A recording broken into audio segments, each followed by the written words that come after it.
podcast oferecido por 427. Olá, pessoal, boa tarde.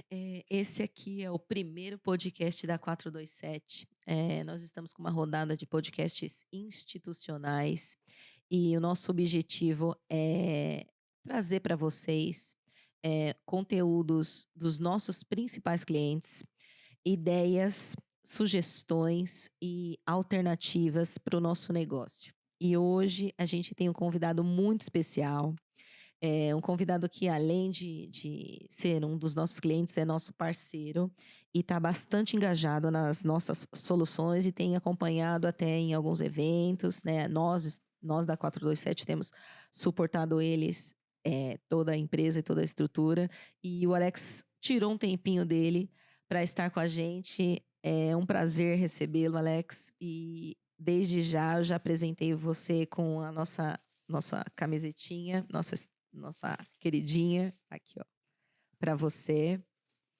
Muito obrigado, Yara, e toda a equipe 427. É uma honra participar desse projeto com vocês. E muito obrigado pela camiseta. Aí, maravilha, né, gente? Perfeito. Bom, bacana, né? Olha lá, nos prestigie com ela. Com certeza. Bom, o início do nosso papo é um ponto que para a gente é a nossa cereja do bolo. A maioria dos nossos clientes, eles partiram do modelo CLT para o empreendedorismo. E eu queria que você contasse sua história de vida mesmo. Quando que você se enxergou empreendedor? Como que você identificou essa capacidade e traz esse olhar desde a sua infância, traz essa estrutura aí para gente. Bacana, Yara, e todos os que estão nos assistindo. Vou procurar ser sucinto, né? Porque já estou quase com os meus 50 anos, 49. Se a gente for começar e contar a infância desde os 4 aninhos, imagina que nós não saímos daqui tão Por longe, favor, né? não. Né? Mas eu tenho que ir lá atrás, não tem jeito. Fui nascido e criado na periferia de São Paulo, e a época o que nós tínhamos era o quê? As brincadeiras de infância. Era jogar bola, correr atrás de bola, empinar pipa. E desde lá eu entendi o que era empreendedorismo. Nossa. Exato. Eu tinha que subsidiar esses custos, né? Porque minha família era uma família simples, então eu não tinha acesso aos brinquedos que eu gostaria de Sem ter. dúvida. Então, desde muito jovem, eu fabricava os meus pipas, eu vendia esses meus pipas, eu criava jogos Nossa. para troca de brinquedos. Então, desde muito, muito jovem, eu entendi o que era empreendedorismo, né? É uma passagem bacana. Meu pai construiu uma pequena oficina de barro, uma garagezinha, uma portinha. Bacana. E eu lembro, com meus 12 anos, que eu trabalhava com ele, abri essa oficina às 7 da manhã. Isso era a época dos veículos pro álcool, os primeiros veículos a álcool, né? Então, assim, eles eram muito ruins. Eles não pegavam, não funcionavam. Imagina, principalmente no inverno. Era mesmo, né? Esquenta o carro, esquenta o carro. E a gente morava, que era uma rua, que era uma avenida que era uma descida. E Sim. nessa descida, no final dessa descida, tinha a oficininha do meu pai. Nossa, bacana. E eu, logo cedo, 7 horas da manhã, eu estava com a bisnaguinha de gasolina, com uma chave de fenda, esperando e torcendo para que os veículos, quando eles descessem, eles não pegassem, parassem bem na porta da oficina.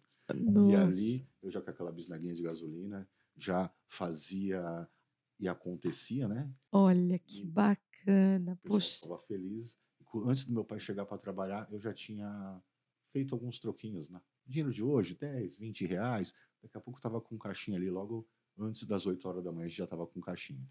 E aí eu entendi que aquilo era o meu modelo de vida, Puxa né? vida. De fornecer serviços. Perfeito. Então a gente vê que é uma coisa meio que investigativa da infância mesmo. E como que foi o desafio de sair da CLT? Que eu sei que você trabalhou em grandes instituições, né? E qual foi o momento que você teve esse desafio que você falou assim, eu vou vou alçar voo. Para falar a verdade, eu nunca quis ir para o mundo corporativo, né? Nossa. Nunca foi a minha aspiração. A minha aspiração sempre foi empreender. Então, eu identificava no meu cotidiano, no meu bairro, na minha vida, na visão limitada que eu tinha, a visão de empreender. Mas, naturalmente, precisava estudar, e eu acredito na educação como meio de transformação, né, do ser humano e social.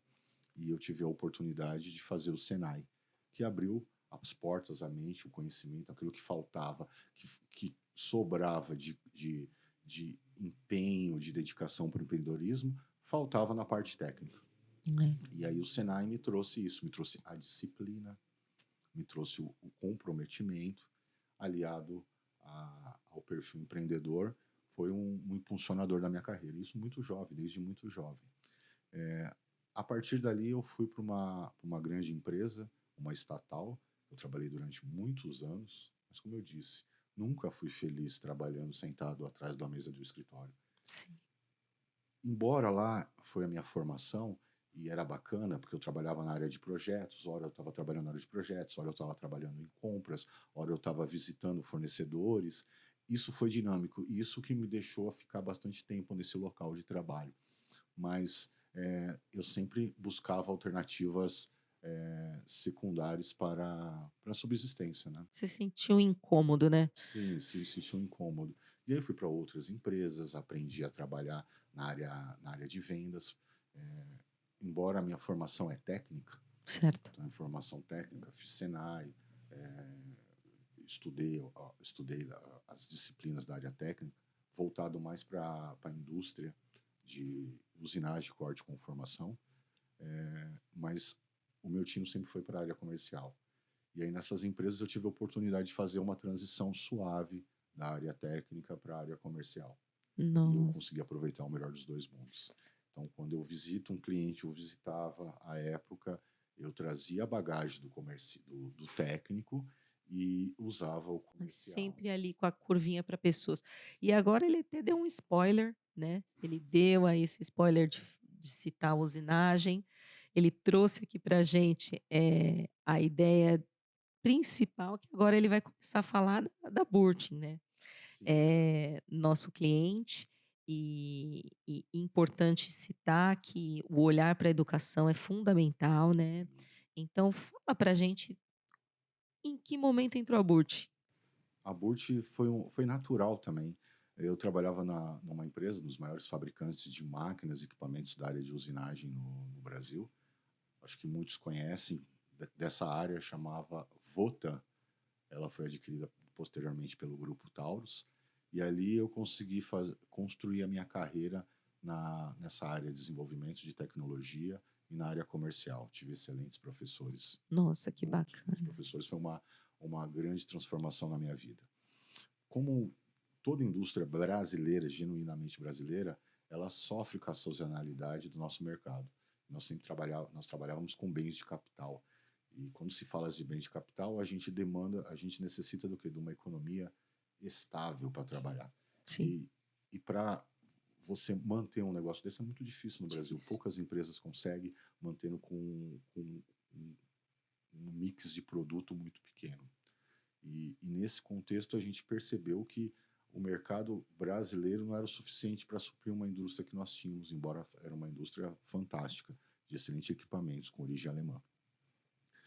E aí eles nos mudaram de vendas, que nós éramos CLT, para representantes. Isso daí foi no idos de 2008 para 2009. E aí, uma vez que nós estávamos como representante, surgiu a liberdade de eu representar outras marcas, de criar minha empresa. E em 2010 nasceu a Burtin. A Burtin, o nome Burtin é da contração do meu sobrenome, Pontin, Burtin, com um falecido amigo meu que foi um dos fundadores da empresa, que é o Maurício Burg. E aí ficou Burtin. Poxa, então você está querendo dizer que a curva ali da venda direta, a curva da venda direta, né? Você ali ainda dentro de uma organização, o modelo de venda direta te instigou para o seu próprio negócio. Exatamente, porque, como eu disse, o nosso mix de produto ele não era muito grande. E eu percebia a necessidade dos meus clientes. Eu visitava semanalmente 40 clientes. A minha Nossa, média de clientes de visita diária era 8 vezes 5, 40 clientes por puxa semana. vida, é muita E coisa, né? exato. E eu entrava em indústria de tudo que é tipo, alimentícia, metalúrgica, automobilística, corte, conformação, e ali eu conseguia fazer uma leitura do que meus clientes queriam. E aí eu falei, poxa, vamos lá, eu preciso atender esse público que ninguém está atendendo essa fatia. Né? Tive Com aquele certeza. insight. E aí em 2009, eu fui para os Estados Unidos, é uma das maiores feiras do setor, conhecida como a IMTS. Nossa, que bacana. Ela rivaliza com o Hannover na Alemanha. Um ano é a IMTS e o outro ano é Hannover. E na feira em Chicago, que nós participamos, nós fomos visitar, nós conseguimos visitar muitos estandes, conseguimos conversar com muitos fabricantes de equipamento e conseguimos os nossos primeiros contatos de representação no Brasil. Então, quando nós voltamos para o Brasil, nós já voltamos com a Burt montada, com a Nossa, Burt com portfólio, com equipamentos, mas dentro da visão da época, isso há 16 anos atrás, era uma visão limitada para aquele meu negócio do meu core business, que era o que? A usinagem. Então, nós buscávamos fornecer o quê? É o acessório que vai na máquina, certo. né? Porque como a gente tinha acabado de sair da crise de 2008, a crise da hipotecária que teve nos Estados Unidos, e aí eu entendi que bens de capital era uma dificuldade para o Brasil, por conta de valores, com as questões do mercado, de financiamento. E com os acessórios que ele tem um investimento menor, o cliente não precisava buscar recursos próprios, recursos financeiros em instituições. Através de recursos próprios, ele conseguia adquirir. E aí surgiu a Burt. A gente conseguiu os nossos primeiros contratos, primeiros cabeçotes, vendendo, mas ainda assim era muito nichado. E aí a gente falou, poxa, a gente precisa crescer, a gente precisa mudar esse nosso portfólio. E aí foi que eu tive a primeira vez o contato com o mundo da laser, que aí foi uma grande virada na Burt, né? Hoje a gente mantém no nosso DNA as máquinas de usinagem pesada, que é aquilo que é a nossa formação de origem, mas hoje o nosso carro-chefe é o mundo da laser. E o mundo da laser a gente fala em corte, a gente fala em gravação, a gente fala em soldas. Hoje o nosso público-alvo tá voltado para corte e conformação. Nossa, então você diz que desse benchmarking, né, você fez uma análise fora, o seu portfólio, apesar de nasceu ali limitado, e aí você viu esse insight, essa oportunidade, e foi aí que você escalou. Exatamente isso, né? E ainda naquela época, o laser era muito incipiente no Brasil, né? Principalmente das máquinas de corte a laser. O que nós tínhamos eram as grandes empresas, as tradicionais empresas europeias e americanas que dominavam esse mercado, Sim. né? Acho que não tem problema eu citar marcas, né? Que são marcas de referência no mundo. A Triumph, a Amada, Mazaki, japonesa, eram máquinas que dominavam esse Era segmento. elitizado, Somente somente eles. esse público. Porque não existia tecnologia, eles dominavam essa tecnologia. Sim, E por ter esse domínio da tecnologia, são empresas gigantescas, os valores eram absurdos. Então, elas se tornavam bens de capital. monopolizado. Sim, sim. Exato. E aí, como tudo, ele sofre uma curva, né, de pico e depois vai caindo, né, nesse mercado. Os fabricantes asiáticos, chineses, coreanos, eles começaram a entrar nesse mercado de forma muito incipiente ainda, há uns 15 anos atrás, 10, Sim. mas eles começaram a entender da tecnologia, né? A pegar as referências das máquinas alemãs e produzir isso lá. Só que ainda assim era muito caro. E aí a gente começou a surfar onde? Nas linhas de máquinas de gravação. Nós nos tornamos um dos primeiros especialistas no Brasil em gravações a laser. Puxa vida, olha, você vê que foi quase uma gente, foi quase uma aula aqui da história do laser, para quem não conhece o assunto, né, e o desafio que vocês encararam, né, sair de um cenário tão competitivo, né, e audácia, né, você e fala assim, de um ponto de vista até paralelo à sua, você se considera esse cara audacioso? Você acha que é do ponto de vista super positivo, esse olhar é isso, o empreendedor precisa ter essa característica? O que que você considera? Olha, eu tenho muito orgulho da minha história, eu tenho muito orgulho da minha trajetória, mas eu acredito que eu já passei por essas 2 fases. A fase da audácia, né, Sim, quando até por ingenuidade, aquela coisa de ser mais jovem, você ter mais ímpeto para fazer as coisas, né, e errar muito mais também, sim, e e corrigir rápido. É corrigir sobre rápido. isso, né. E já tive a fase também daquela: "Opa, estou na minha zona de conforto e Sim, está funcionando, vamos em time que ganha não se não mexe". se mexe. Encontrar esse equilíbrio é o desafio para É todo isso. empreendedor. Mas, é interessante isso também que você comentou, a gente participa de feiras, eu já identifiquei essa questão da feira, que é primordial para qualquer indústria que fornece tecnologia, que ela esteja participando das feiras do seu segmento. E a feira do nosso segmento, ela é conhecida como, antigamente era conhecida como Feira da Mecânica e a Expomaf. Hoje ela mudou de nome, mudou de pavilhão, mas ela Bacana. continua com o mesmo DNA.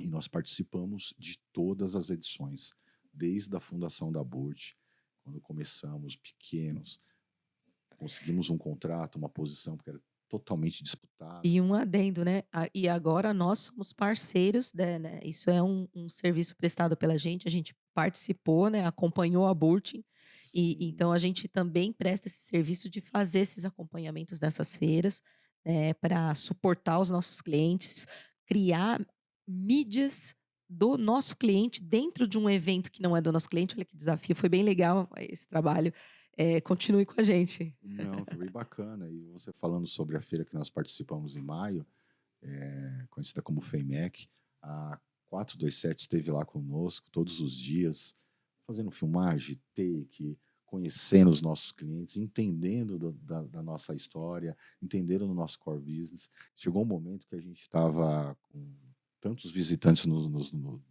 na feira, que até o pessoal da 427 estava atendendo os clientes. Eles começaram a conhecer o nosso produto de tal forma que Digital. eles já se sentiam à vontade. E foi um orgulho para a gente ver o pessoal da 427 lá atendendo os nossos clientes com tanto carinho, com É isso. O mo todo esse suporte. o nosso objetivo, né, é tornar essa proximidade dos nossos clientes, porque o nosso serviço de espinha dorsal, Alex, é a construção e o suporte do modelo de negócio das suas marcas. As pessoas construírem desde a sua marca pessoal até a marca do seu empreendimento.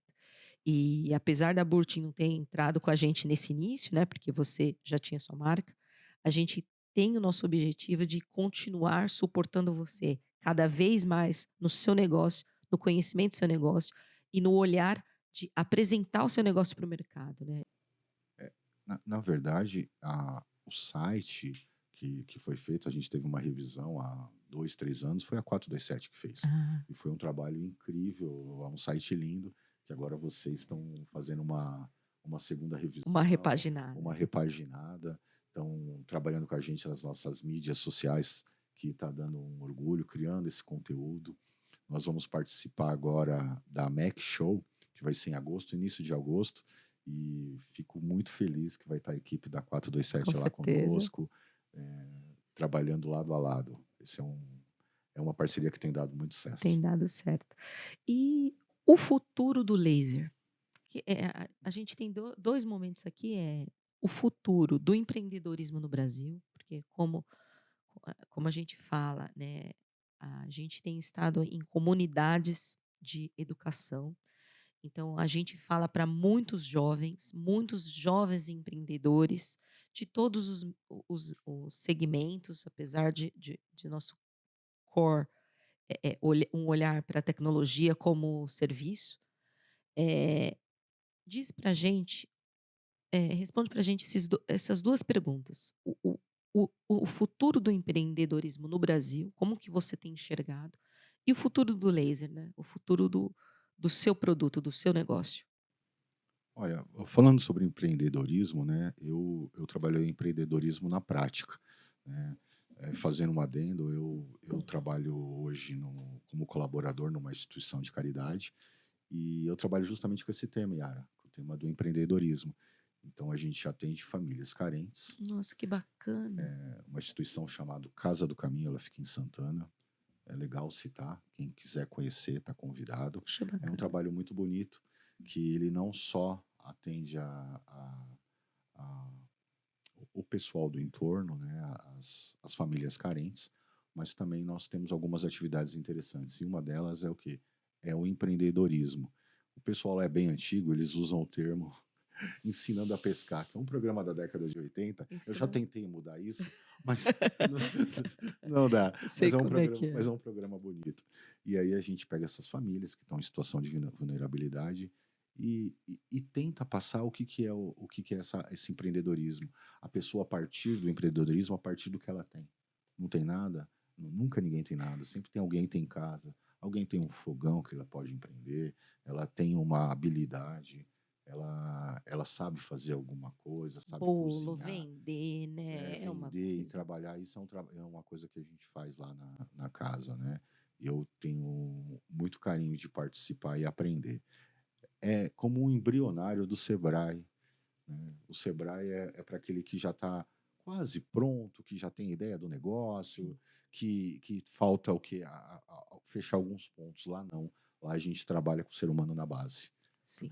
Tentar prepará-lo para que o Sebrae assuma, Ah, isso né? é muito importante, né? Ter um olhar do ponto de vista social para o empreendedorismo. Nossa, eu fico até. Você realmente, desde pequenininho, respira esse assunto, Exato, exato. definitivamente. Mas falando no futuro, né, que você voltando à tua Isso, para pergunta, Burti, é o isso. que eu vejo do futuro do empreendedorismo. A gente depende muito das políticas, né?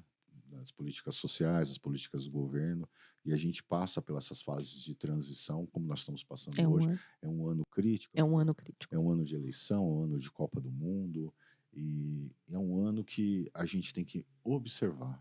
E quando a gente para, observa, a gente consegue enxergar as oportunidades, Sim, né? É o que eu digo, não importa o quão a política esteja, o importante é a gente baixa a cabeça e trabalha. é isso. É o que eu falo. Eu percebo muito que é interessante por conta dos aspectos políticos. Eu não vou falar disso, mas eu consigo ter essa leitura, porque a minha empresa ela atende o Brasil inteiro, a gente tem mais de 20 representantes, desde o sul até o norte, nordeste, e eu observo da seguinte forma: dependendo quem está no governo, o lado de cima do norte e nordeste prospera mais do que o lado do sul. E o contrário é verdadeiro. Então eu vejo, lógico que a política ela é importante para o investimento, para o empreendedor, tudo isso muda, mas o sentimento psicológico do ser humano é o que determina Com certeza.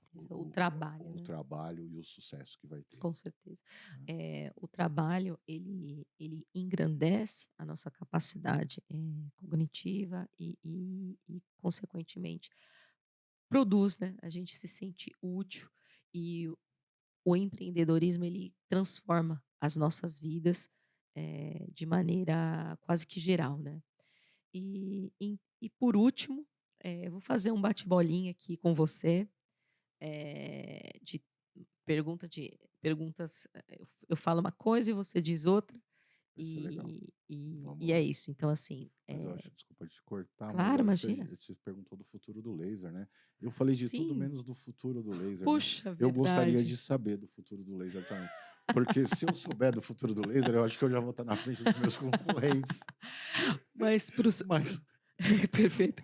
mas Para eu posso devagar aqui, né? Falar sim, o que eu acho que vai para o seu acontecer. para o segmento como um Pro todo, segmento. para o Agora, negócio. falando sério, essa é uma pergunta bem pertinente, porque é engraçado, como eu falei, a gente participa de todas as feiras, né? E Sim, aí a gente participou da feira de 2005, identificamos que o foco estava em máquinas de alta potência, quanto cortar mais melhor, mais produtividade. E aí nós nos preparamos para atender isso. Chegou na feira, o pessoal queria saber só de automação e robô. Aí eu falei, mas foi menos de um ano atrás. O é, que, e você conseguir acertar esse tempo disso é complicado. E agora o meu mundo virou o quê? Automação, IA e robô. Eu só tô vendo isso na vida. É robô para solda, é robô para corte, é integrando com a IA. né? Todo mundo fica com esses negócios, é o clichê, hoje é IA para lá, IA para cá, não. A IA é o futuro do laser. É isso.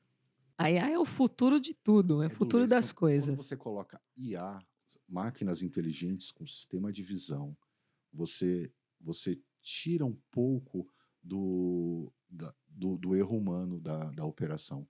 Então, hoje, as grandes empresas estão investindo em automação, estão investindo em robô.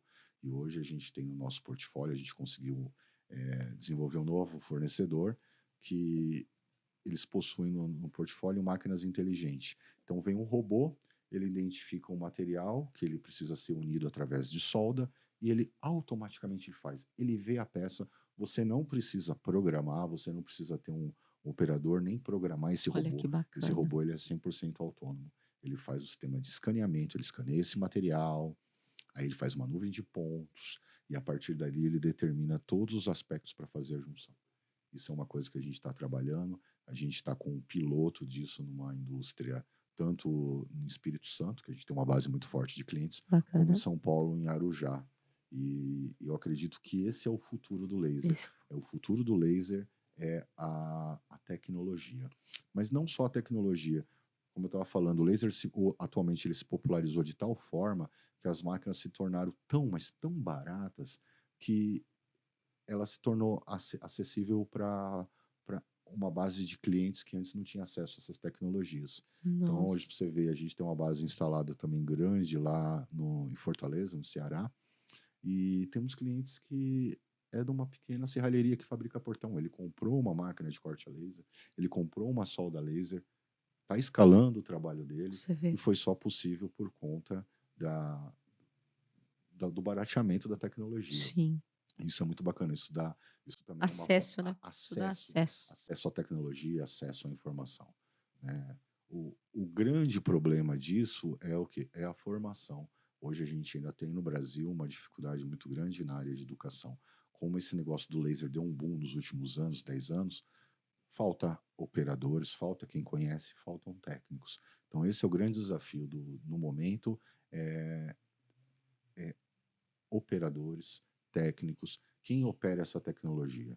E aí os grandes fabricantes, os grandes players mundiais de máquina entenderam dessa dificuldade e estão investindo em equipamentos mais inteligentes, que não precise tanto quanto hoje ainda precisa do fator humano.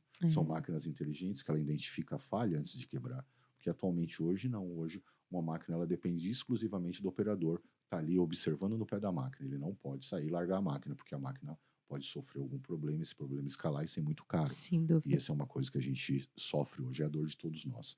E com essas novas tecnologias, vai dar a possibilidade do equipamento ter mais longevidade e ter um MBTF menor. MBTF eu estou dizendo que é o tempo de utilização da máquina sem ela ter nenhuma intercorrência. Bacana.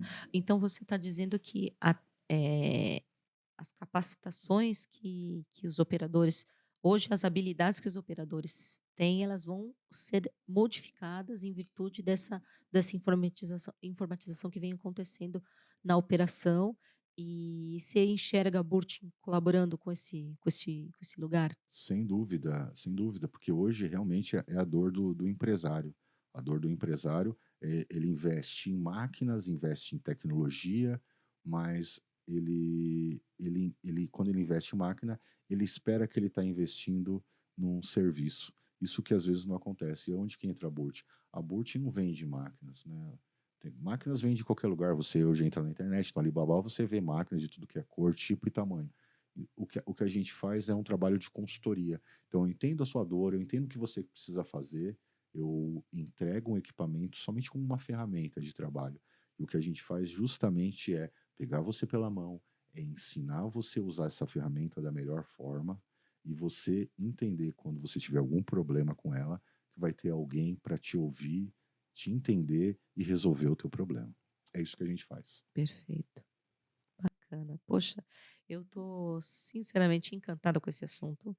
Eh, já eh, a gente já vinha, namorando, namorando, namorando desse encontro e agora saiu. Eh, Sim. eu queria fazer esse bate-bolinha Vamos lá. voltado para o seu universo empresarial. Vou perguntar 4 coisas e você me diz o que você acha, né? Um desafio hoje para a Burt. Um desafio para a Burt hoje é justamente prever a evolução da tecnologia. Né? Igual que a gente volta na pergunta que você falou, como eu vejo o laser no futuro. O maior desafio é entender o que o mercado está buscando. Esse é um grande desafio. Entender no que investir. Porque no Brasil a gente vive numa situação de crédito muito caro. Né? Você pega a taxa Selic, agora Sim. baixou um pouco, na faixa de 14%, quase 15%. Então, o empreendedor, o empresário, ele que necessita de crédito, que não tem recurso, ele se afugenta dessa situação para não pagar um equipamento que ele vai pagar 2, 3 equipamentos ao longo de 5, 6 anos, por conta das taxas de juros no país. Então, o nosso desafio é medir que a gente entra no nosso portfólio, que eu consiga fornecer tecnologia a um preço acessível. Esse é o ideal. Acho que é isso que é a resposta. Fornecer tecnologia, fornecer serviços com preço acessível. Esses dias eu vi em outro podcast, que é engraçado, né? Eu costumo brincar com os meus representantes, né? Naturalmente, o melhor serviço, o melhor equipamento, nunca vai ser o mais barato. Com certeza. Né? Mas a gente pode ser a melhor relação custo-benefício. Com Esse é o certeza. nosso compromisso. Pessoas, né? Sim. Pessoas e o negócio. Uma alegria da Burt. A alegria é que depois de mais de 15 anos, hoje a gente está na nossa sede própria, a gente está na nossa Tá muito casinha, que eu bonita, costumo aliás. dizer, né? E isso tem nos enchido de orgulho, né? Você fala do orgulho, a nossa alegria está para poder receber os nossos clientes, poder atendê-los da melhor forma. Hoje a gente está com equipamentos, máquinas aqui para fazer demonstrações, para dar treinamento. Sim, tá muito bonita mesmo. E eu que te vi menino, né, rapaz, fiquei E muito vice-versa. fiquei muito orgulhosa, tá mesmo muito bonita mesmo. Mas falamos bastante do passado, né? Vamos falar do futuro. Vamos falar do futuro. E um sonho que você quer realizar nesse seu empreendimento que está tão bonito e tão ascenso, né, em ascensão. Eu tô fascinado pelo mundo, né? Sempre fui fascinado pelo mundo da tecnologia. Então, eu tô com os olhos voltados para a área de automação e inteligência artificial. Perfeito. Isso a gente tem investido muito dos nossos tempos, nosso recurso, né? O nosso P&D nessa área ele é bem significativo. A gente normalmente investe 15% dos nossos resultados em P&D e esse ano a gente pretende aumentar. Vamos participar de feiras lá fora, vamos buscar tecnologia e todo ano a gente faz alguma coisa diferente, né? Mas esse ano a gente está com esse sentimento, fala, poxa, é isso, é automação, é robô, é inteligência artificial. Eu vou puxar um ganchinho para 427 nessa hora, Por favor. porque a gente consegue suportar vocês na construção de agentes, entender o modelo de negócio de vocês. Nós também estamos bem antenados com o uso de ferramentas existentes, né? A gente usa tecnologias e inteligências artificiais já existentes. Nós ajudamos os nossos clientes a fazerem uso da inteligência artificial a seu favor, para o seu negócio, para a escalabilidade do seu negócio. E assim, hoje a gente não consegue realmente identificar algo sem isso, tá? Bem, vamos ficando por aqui, né? Mas já? Sim, Agora que eu tomei o primeiro gole d'água, gente. a gente vai ficando por aqui. Esse podcast é sim uma oportunidade de você, nosso cliente, construir conexões, criar conexões com o seu público. A gente vai fazer várias rodadas com a maioria dos nossos principais clientes e a gente está muito feliz com essa parceria, muito feliz de ter o Alex aqui conosco nessa tarde e muito, muito, muito obrigada de coração pela ajuda, pelo incentivo e pela parceria. Que seja sempre assim, crescente. Sim, e estamos aqui porque eu acredito muito no projeto da 427. É uma empresa que vem crescendo, que vem investindo em tecnologia. Eu pude, ao longo do tempo, que eu sou parceiro deles de longa data, o quão eles evoluíram com investimento em equipamentos, em tecnologia, em treinamento. E hoje é uma empresa robusta que entrega realmente aquilo que diz. É isso. Muito obrigado, Yara. É Muito isso, obrigado a toda a gente. equipe da 427. É a nossa 427. Até a próxima. Tchau, tchau.